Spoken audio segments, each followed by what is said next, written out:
Hello बच्चों, मैं अमित कुमार आपके अपने YouTube चैनल AK शिक्षा निकेतन में आप लोगों का बहुत बहुत स्वागत करता हूं। बच्चों, आज हम इतिहास का एक महत्वपूर्ण टॉपिक रॉलेट एक्ट पढ़ेंगे। आपके लाइफ में ये बहुत ही ज़्यादा इम्पोर्टेंट टॉपिक है और हमें हर भारतीय को जानना भी ज़रूरी है कि आखिर हमारे साथ क्या हुआ था, अंग्रेजों ने हमारे साथ कैसा बर्ताव किया था। इस लिहाज से भी ये टॉपिक काफ़ी इंपॉर्टेंट है, आपके 10th एग्जाम के लिए भी काफ़ी इंपॉर्टेंट है, कॉम्पिटिशन लाइफ के लिए भी काफ़ी ज़्यादा इंपॉर्टेंट है और साथ ही साथ ये एक भारतीय व्यक्ति होने के लिए भी बहुत ज़्यादा ज़रूरी है कि आप जानें कि आपके देश में आपके जो भी क्रांतिकारी थे, आपके जो भी देश पर शहीद होने वाले नौजवान हैं हमारे, उनके साथ कैसा बर्ताव हुआ था। तो चलिए बच्चों, स्टार्ट करते हैं। Rowlatt act. तो रॉलेट एक्ट जो है, इसका आधिकारिक नाम क्या था? तो आधिकारिक नाम था क्रांतिकारी एवं अराजकता अधिनियम 1919। ठीक है, इट मीन्स बच्चों the anarchical and revolutionary crime act 1919 इसका पूरा नाम है बच्चों। बहुत बार कंपटीशन में ये भी पूछा गया है कि रॉलेट एक्ट का पूरा नाम क्या था। ठीक है, इसलिए हमें बहुत जरूरी है कि इसके वास्तविक नाम को भी हम लोग जानें। अब बच्चों, रॉलेट एक्ट जानने से पहले हमें थोड़ा बैक जाना पड़ेगा, रॉलेट समिति के बारे में पढ़ना पड़ेगा। ये रॉलेट समिति क्या था? तो हुआ क्या था बच्चों कि 1914 से लेकर 1919 तक, जैसा कि आपको पता है, प्रथम विश्व युद्ध हुआ था। प्रथम विश्व युद्ध के दौरान भारतीय भी उस विश्व युद्ध में क्या किए थे? भाग लिए थे। और इसी बीच अंग्रेजों को आभास हुआ कि ये जो रूस के बोल्शेविक हैं और जर्मन सरकार के साथ भारतीयों का क्या हो रहा है? संबंध है, और ये सब मिलकर हमारे खिलाफ साजिश कर रहे हैं। उनको साजिश लगता था, हम लोग को लगता था कि हम अपने बचाव के लिए हम क्या करते हैं, एक दूसरे का मदद कर रहे हैं। ठीक है, तो बच्चों 1917 में रॉलेट समिति, जिसको हम लोग सेडिशन समिति या फिर राजद्रोह समिति जिसे कहा गया था, इसका गठन हुआ था। ये समिति जो था, उसमें एक्ट नहीं था, उस समय कमेटी बनाई गई थी, रॉलेट कमेटी। कब बनाई गई थी? 1917 में। और ये कमेटी इसलिए बनाई गई थी कि भारतीयों पर नजर रखा जाए कि कहां पर कौन से भारतीय व्यक्ति अंग्रेजी हुकूमत के खिलाफ आवाज उठा रही है, अंग्रेजी हुकूमत के खिलाफ बोलने की कोशिश कर रही है, हिम्मत जुटा रही है। ऐसे इंसान को बस पकड़ना था, पता लगाना था। तो यहाँ पर एक व्यक्ति थे, सर सिडनी रॉलेट। इनकी अध्यक्षता में यह कमेटी बनी और उसका मुख्य काम ही था भारत में जो भी क्रांतिकारी गतिविधियां हैं, देशभक्त गतिविधियां हैं हम लोग के हिसाब से, लेकिन अंग्रेजों के खिलाफ के हिसाब से वो सोच रहे थे हमारे खिलाफ जो साजिश की जा रही है उसको देखना है, पकड़ना है, ऐसे व्यक्तियों को, ऐसे दलों को जो एक ग्रुप बना रहे हैं उस पर क्या करना है? कंट्रोल करके रखना है, नहीं तो ये सब हम पर हावी हो जाएंगे और हमें देश से क्या, भारत से भागना पड़ जाएगा। इसलिए ये कमेटी बनी थी, रॉलेट कमेटी। कब बनी थी बच्चों? 1917 में। क्यों बनी थी? भारतीय जो भी क्रांतिकारी गतिविधि हो रही है उस पर अंकुश लगाने के लिए, उस पर कंट्रोल करने के लिए और उसका पता लगाने के लिए। ठीक, ये बनाया गया था रॉलेट कमेटी 1917 में। अब क्या हुआ? 1919 में क्या हुआ था? हमारे भारत के अलग अलग हिस्सों में अंग्रेजी हुकूमत के खिलाफ आवाजें उठना चालू हो गई थी। अंग्रेजों के खिलाफ हम लोग हिम्मत जुटाना चालू कर दिए थे। अंग्रेजों को भगाना है, हमें आज़ाद होना है, हमें आज़ादी लेनी है।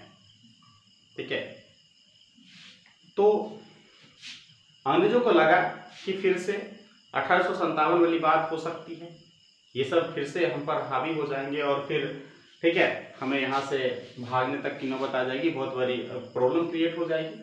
इसलिए ये जो सर सिडनी रॉलेट था, इसकी अनुशंसा पे सर सिडनी इस कमेटी की अनुशंसा पे, या फिर ये कह लो कि सर सिडनी रोलेट की अनुशंसा पे सिफारिश पे 21 मार्च 1919 को भारतीय विधान परिषद में क्या हुआ बच्चों, इस एक्ट को पारित कर दिया गया।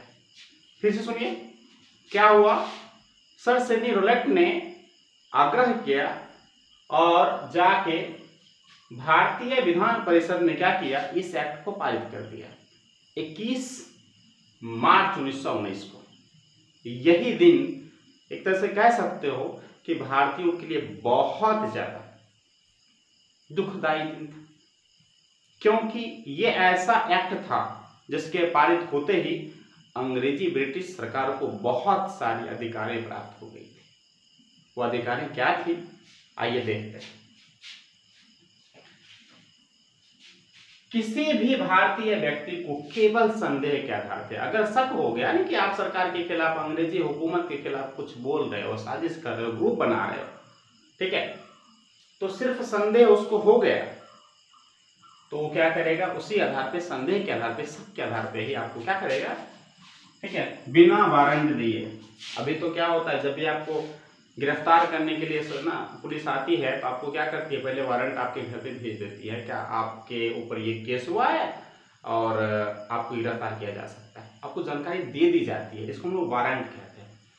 तो बिना वारंट दिए, आपको बिना बताए, ठीक है, अमान्य साक्ष्य जिसका कोई सबूत ही नहीं उसके पास रहता है, सिर्फ शक के आधार पर, हमें तो बोल रहा हूँ ये अधिकार उसको मिल गया था, बताओ, सिर्फ शक के आधार पर वो आपको क्या करेगा, गिरफ्तार कर लेगा और फिर आपको कितना टॉर्चर करेगा, कितना मारे पीटेगा, वो अलग की बात है ना। वो अजीबोगरीब तरीके से मारते थे, वो कोड़ा ले लेते थे और जमीन पर क्या करना होता था, ठीक है, जिस तरह ना बैंग रेंगता है ना, इस तरह से हम लोगों को ना, हम भारतीयों को रेंगाता था और ऊपर से चाबुक मारता था। बहुत मतलब बहुत क्रूर व्यवहार करता था हमारे साथ ये अंग्रेज लोग। और कम समय से तक, फिर 2 साल तक, या फिर अनिश्चित काल तक आपको जेल में बंद रखा जा सकता था।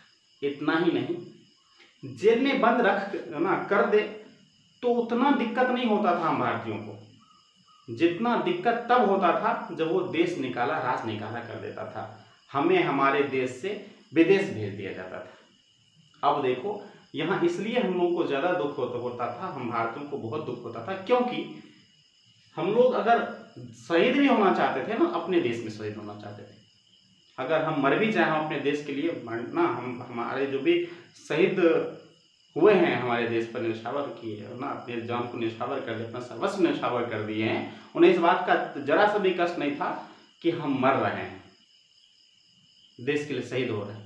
उन्हें इस बात से कष्ट था कि हम अपने धरती माता, भारत माता की भूमि पर अपने प्राणों की आहुति नहीं दे पाएंगे, उन्हें विदेश भेज दिया जाता था, अलग ना देश भेज दिया जाता था। इस बात से उन्हें और भी ज़्यादा दुख होता था।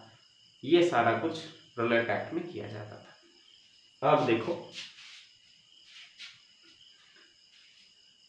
इसमें एक विशेष प्रकार का कोर्ट यानी न्यायालय बनाया गया था, ठीक है, जिसमें 3 जजों वाली एक विशेष न्यायालय बनाई गई थी, जिसमें सीधे सजा सुनाई जाती थी, सीधे सजा, डायरेक्ट सजा, क्योंकि जब अपील ही नहीं करना इसमें ना, आप अपील कर ही नहीं सकते।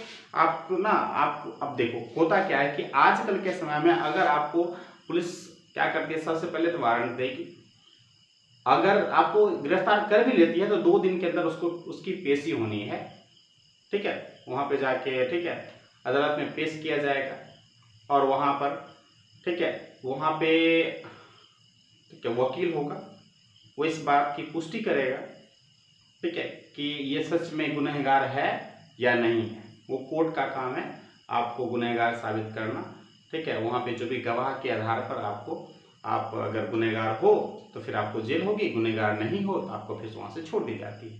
लेकिन चूंकि वहाँ पर अपील किया ही नहीं जा सकता, वकील, दलील और अपील की कोई गुंजाइश ही नहीं थी, तो फिर होना क्या था, डायरेक्ट सजा, ठीक है।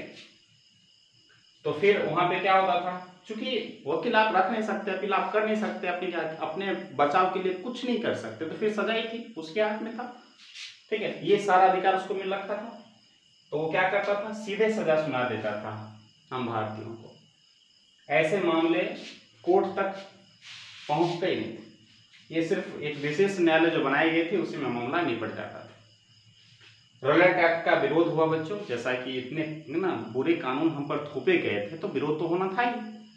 रॉलेट एक्ट का विरोध हुआ। इसमें 3 जने, याद रखिएगा नाम, मोहम्मद अली जिन्ना, मदन मोहन मालवीय और मजहरुल हक ने, इन्होंने क्या किया, केंद्रीय व्यवस्थापिका से क्या किया, इस्तीफा दे दिया, त्याग पत्र दे दिया। इतना ही नहीं, भारतीयों ने इस कानून को काला कानून कहा। भारतीयों ने इस कानून को क्या कहा, काला कानून कहा। और इस कानून का वास्तविक रूप दिखाने के लिए वो जब भी जुलूस निकालते थे, जब भी विरोध प्रदर्शन करते थे, ठीक है, जब भी हमारे क्रांतिकारियों का भीड़ जमावड़ा जुटता था तो उसमें वे लोग एक नारा देते थे अंग्रेजी हुकूमत के खिलाफ, ये बिना वकील, बिना दलील और बिना अपील वाला कानून है। और महात्मा गांधी ने इसे काला कानून का नाम दिया था।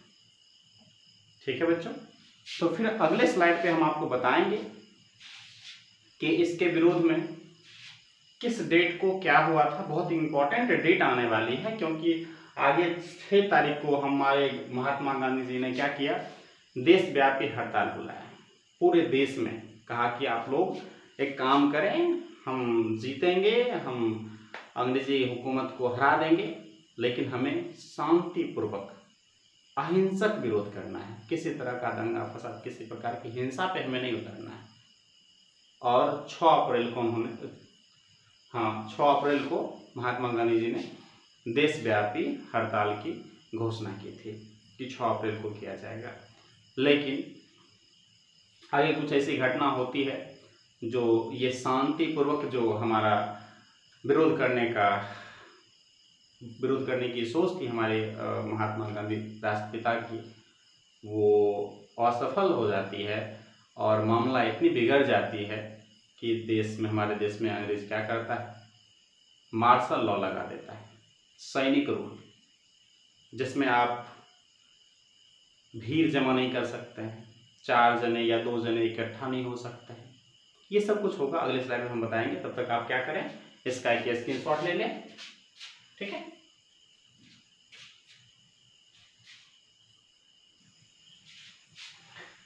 बच्चों, गांधी जी ने रॉलेट एक्ट को अनुचित काला कानून एवं अन्यायपूर्ण स्वतंत्रता का हनन करने वाला एवं मूल अधिकारों की हत्या करने वाला कानून इसे बताया।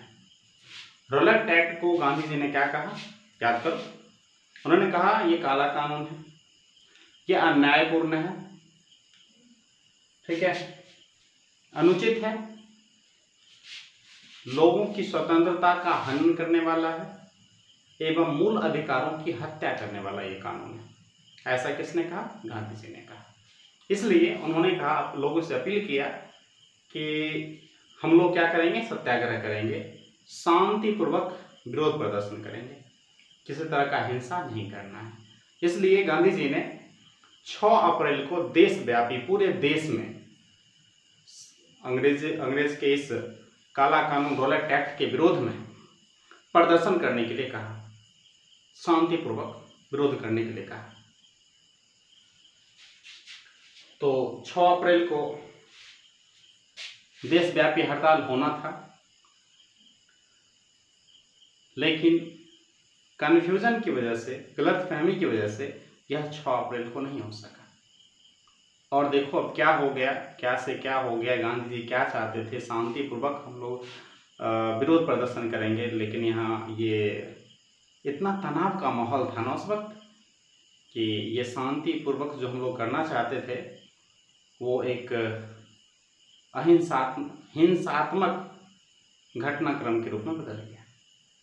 आइए देखते हैं क्या हुआ कि 30 मार्च, देखो 6 अप्रैल को गांधी जी ने बुलाया था, लेकिन 6 अप्रैल से पहले क्या हो गया, 30 मार्च 1919 दिल्ली में एक बहुत ही प्रथम स्वतंत्रता सेनानी कह सकते हो, और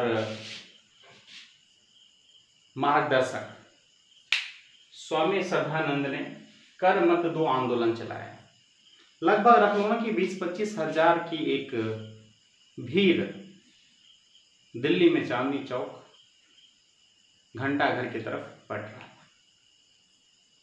तभी वहां का जो पुलिस थे, स्वयंसेवक पुलिस जो थे, उन्होंने इन्हें रोकने की कोशिश किया और हाथापाई हो गई दोनों में, पुलिस में और क्रांतिकारियों में। तो पुलिसों ने क्या किया, क्रांतिकारियों पर फिर से गोली चला दी और जब गोली चला दी तो उधर से बीच में कौन थे, हमारे ये स्वामी श्रद्धानंद थे। वो आगे आते हैं और कहते हैं कि तुमने हम पर गोली क्यों चलाई। तो वो जो पुलिस थे उसने कहा कि हट जाओ नहीं तो तुम्हें भी छेद दूंगा। ठीक, तो हमारे श्रद्धानंद उसके गोली के नोक पे आ जाते हैं, अपना सीना उस सीना जो है उसके गोली के नोक पे रख देते हैं और कहते हैं लो मेरा सीना हाजिर है, छल्ली कर दो। तो अंग्रेजी हुकूमत को पता था इतनी जनता है और अगर हम इसके मेन नेता को मार देंगे तो ये सब जनता भड़क जाएगी और हम लोगों को यहाँ पर हम क्या बिगाड़ पाएंगे, कितना भूलेंगे, तब तक तो बहुत ना ये सब हम पे हावी हो जाएगा। इसलिए उसने दिमाग से काम लिया और उसने स्वामी श्रद्धानंद को कुछ नहीं कहा, उस भीड़ को आगे बढ़ने दिया। ये 10 अप्रैल की बात है, ठीक है। लेकिन 10 अप्रैल को बहुत कुछ हुआ था। इससे पहले 10 मार्च की बात थी, मैं मिस्टेक, 10 मार्च की बात थी। 10 मार्च को स्वामी श्रद्धानंद ने क्या किया, दिल्ली में कर मत दो आंदोलन चलाया, ठीक है। अब 6 अप्रैल को देशव्यापी हड़ताल तो हुआ नहीं, लेकिन 9 अप्रैल को क्योंकि ये स्थगित हो गया ना, उतना अच्छा से ये हो ही नहीं पाया 6 अप्रैल को देशव्यापी हड़ताल। अब क्या हुआ, 9 अप्रैल 1919 को पंजाब के 2 धाकर और प्रसिद्ध नेता डॉक्टर सत्यपाल और सैफुद्दीन किचलू, किसको, डॉक्टर सत्यपाल और सैफुद्दीन किचलू को रौलट एक्ट कानून के तहत गिरफ्तार कर लिया गया। अब वहाँ की जनता यह समझने लगी कि रौलट एक्ट के तहत गिरफ्तार किया है तो बहुत ज़्यादा चांस है, बहुत ज़्यादा संभावना है कि वो अंग्रेज जो है इन दोनों को मार देगा या फिर देश निकाला कर देगा। इस डर से और अपने नेता की रिहाई के लिए 10 अप्रैल को 9 अप्रैल को गिरफ्तारी हुई थी, किसकी, डॉक्टर सत्यपाल और सैफुद्दीन खिलजी, ये सैफुद्दीन किचलू की, ठीक है। तो उसी दिन, अगले दिन 10 अप्रैल को इनकी गिरफ्तारी के विरोध में और अपने नेता की रिहाई को लेकर उस वक्त के जो डीसी डिप्टी कमिश्नर थे उसके आवास पर लोगों ने क्या किया, धरना दे दिया, बैठ गए। स्वाभाविक है, वहाँ के डिप्टी कमिश्नर के दरवाजे पे इन्होंने ना धरना दे दिया और विरोध प्रदर्शन करना चालू कर दिया, नारेबाजी करना चालू कर दिया। अब देखो वहाँ से क्या हुआ, ये लोग तो शांतिपूर्वक नारेबाजी कर रहे थे, अपने नेता की रिहाई की मांग कर रहे थे और विरोध प्रदर्शन कर रहे थे। लेकिन उस डीसी ने भी फिर से यहाँ पर हिंसात्मक काम किया। उसने अपने गोरखा पुलिस को, फौजी को आदेश दिया फायरिंग कर दो। उसने फायरिंग कर दिया और फिर से क्या हुआ, लगभग 10 से 20 हमारे भारतीय क्रांतिकारी जो वहाँ पे धरना प्रदर्शन पे बैठे हुए थे, विरोध प्रदर्शन कर रहे थे, उनकी मौत हो जाती है। अब अंग्रेज इसका सही डेटा तो हमें देगा नहीं, वो बताएगा कि 4-5 मरे थे, तो ये सही डेटा नहीं पता चल पा रहा है।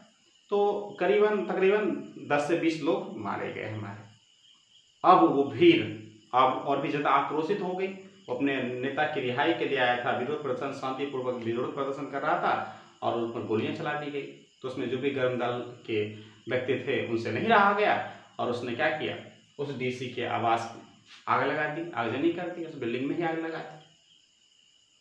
अब ये हुआ, देखो एक छोटी सी बात है कितना हिंसात्मक रूप ले रही है। जहाँ तहाँ गोली बारूद हो रही है, आग लगाई जा रही है, सरकारी भवनों को ध्वस्त किया जा रहा है, रेल में ट्रेन में आग लगा दी जा रही है। बहुत हिंसात्मक, बहुत ही भयावह स्थिति हो गई थी हमारे कंट्री में। अब 10 अप्रैल को बहुत कुछ हुआ था बच्चों। 10 अप्रैल को एक ब्रिटिश महिला थी, चूंकि अब माहौल इतना बिगड़ा हुआ था, जरा सोचो ऐसे माहौल में स्कूल कैसे चलेंगे। तो एक महिला टीचर थी जो अंग्रेज महिला टीचर थी। उसने सोचा कि चलो स्कूल को हम बंद कर देते हैं, बच्चे लोग में उसमें भी आग लगा दी जाएगी, फिर बच्चे लोग चल जाएंगे। हाँ, वो एक अच्छे उद्देश्य से उसके जा रही थी, कहाँ पे, स्कूल को बंद करने के लिए जा रही थी हमारे इंडिया में।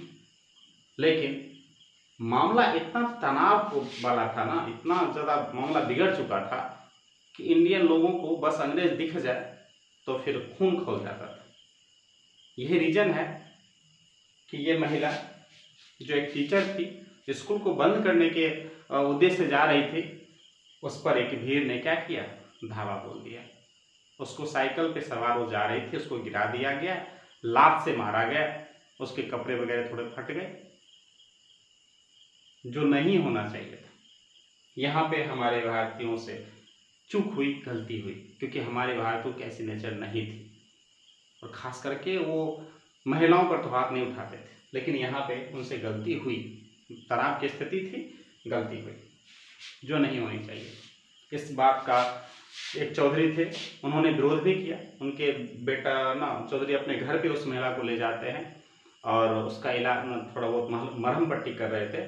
तो उनका बेटा जब ना वो गृह दल के थे, वो जब वहाँ पहुँचते हैं तो वो उसको मारने के लिए ना, उस महिला को मारने के लिए पिल जाते हैं और अपने पिता से थोड़ा बकझक हो जाती है और कहते हैं आपको इसका खून बहुत दिख रहा है, क्योंकि इसको खून बह रहा है, मरहम पट्टी करने की स्थिति में है। लेकिन जिसको मार दिया गया मरहम पट्टी करने से पहले ही, जो हमारे ना अंग्रेजों के गोलियों के भेंट चढ़ गई, उसका क्या। तो फिर वहाँ पे झड़प हो जाती है पिता पुत्र में, और फिर क्या करेंगे पिता पुत्र, फिर वो चले जाते हैं दंगा दे में भाग लेने के लिए, लड़ाई झगड़ा करने के लिए, मतलब क्रांतिकारी दल को संभालने के लिए। फिर वो अपने इस तरह से होती है। 10 अप्रैल की घटना है, और 10 अप्रैल को ही यहाँ पे कंफ्यूज मत होना, यहाँ 30 मार्च को हुआ था, यहाँ 10 अप्रैल को। 30 मार्च को हमारे स्वामी श्रद्धानंद ने दिल्ली में कर मत दो आंदोलन चलाया था।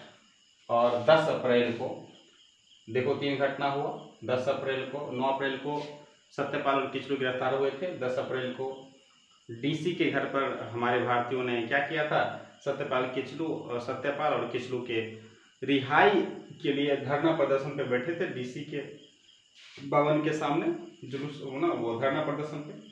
तो डीसी उस पर गोलियां चलवाती है, और जब हमारे भारतीय मारे जाते हैं तो भारतीय भी उनके भवन में क्या करते हैं, आग लगा देते हैं, जिसमें डिप्टी कमिश्नर मारा जाता है। उसके बाद 10 अप्रैल को ही एक महिला टीचर, जो अंग्रेज की टीचर ना, अंग्रेज टीचर थी, वो एक स्कूल को बंद करवाने के उद्देश्य से जा रही होती है। उस पर एक भीड़ क्या करता है, अटैक कर देता है, एक तरह से कह लो। और 10 अप्रैल को ही गांधी जी को जब यह पता चला कि ऐसी स्थिति है, तो वो वहाँ से चल दिए। कहाँ से, मुंबई से चल दिए। कहाँ आ रहे थे, अमृतसर पंजाब में आ रहे थे, क्योंकि सब घटना पंजाब में हो रही थी। वहाँ से जब चले, जैसे ही वो हरियाणा पहुँचते तो हरियाणा के पलवल, कहाँ पे, तो हरियाणा के पलवल जगह पे उन्हें क्या किया जाता है, गिरफ्तार कर लिया जाता है और वापस बम्बई भेज दिया जाता है उनको, महात्मा गांधी जी यहाँ आ नहीं पाए। और ये जो शांतिपूर्वक उनका एक उद्देश्य था कि विरोध प्रदर्शन किया जाए, इतना जो हिंसा हो रही है उसको किसी तरह आके हम उसको कंट्रोल करें, नियंत्रित करें, लेकिन वो चाहकर भी नहीं कर पाए, क्योंकि अंग्रेज ने उन्हें गिरफ्तार करके फिर से ठीक है बम्बई भेज दिया था। अब ये बातें और आगे बढ़ गई, पूरे हमारे राष्ट्र में मार्शल लॉ लगा दिया गया अंग्रेजों के खिलाफ। अंग्रेज ने मार्शल लॉ लगा दिया कि अगर कोई दो व्यक्ति या फिर एक ग्रुप कहीं दिखाई देता है तो फिर उस पर क्या कार्रवाई की जाएगी, प्रोहिबिट एक्ट के तहत उसको गिरफ्तार कर लिया जाएगा। और फिर लोगों में असंतोष ना क्या हुआ, बढ़ता गया, सरकार के खिलाफ आक्रोश बढ़ता गया। और फिर 13 अप्रैल आ जाता है। 13 अप्रैल को क्या होता है, जालियांवाला बाग हत्याकांड होता है। तो बच्चों, जालियांवाला बाग हत्याकांड के बारे में हम एक अगले क्लास में हम आप लोगों से बात करेंगे, हम आपको अच्छे ढंग से समझाएंगे। तब तक के लिए आप क्या करें, इसका एक स्क्रीनशॉट ले लें और एक प्रॉपर नोट तैयार कर लें ताकि इसमें कहीं से कोई दिक्कत ना हो। बच्चों, जब पढ़ाया जाता है ना क्लास में, तो अगर समझ में पूरी आ जाती है तब तो ठीक है, लेकिन अगर आपको 50% भी समझ में आती है तो घर पे सेल्फ स्टडी करो, उसको फिर से पढ़ो, फिर से समझने की कोशिश करो। वो पूरा 100% में 75%, 90% में बदल जाती है। इसलिए सेल्फ स्टडी बहुत जरूरी है। इसको नोट बना लो और फिर से पढ़कर समझने की कोशिश करो कि क्या कहा जा रहा है इस नोट में, फिर आपको सब कुछ समझ में आ जाएगी। और ये समझ के रखोगे तो अगला जस्ट इसी से रिलेटेड है। मैं चाहता हूँ तो इस वीडियो में भी कवर कर सकता था, लेकिन थोड़ी वीडियो बड़ी हो रही है और रात का अभी लगभग 2:30 या 3 बजने का सुबह हो गया है, तो टाइम नहीं मिल पाता है बच्चों। इस वजह से हम बीच में वीडियो भी नहीं ला पा रहे थे। ठीक है, मिलते हैं अगले वीडियो में। जालियांवाला बाग हत्याकांड के बारे में हम आपको बताएंगे। ठीक है, इसका स्क्रीनशॉट ले लीजिए और अपना ख्याल रखिएगा, अपनों का ख्याल रखिएगा। मिलते हैं अगले क्लास में। Thank you for watching.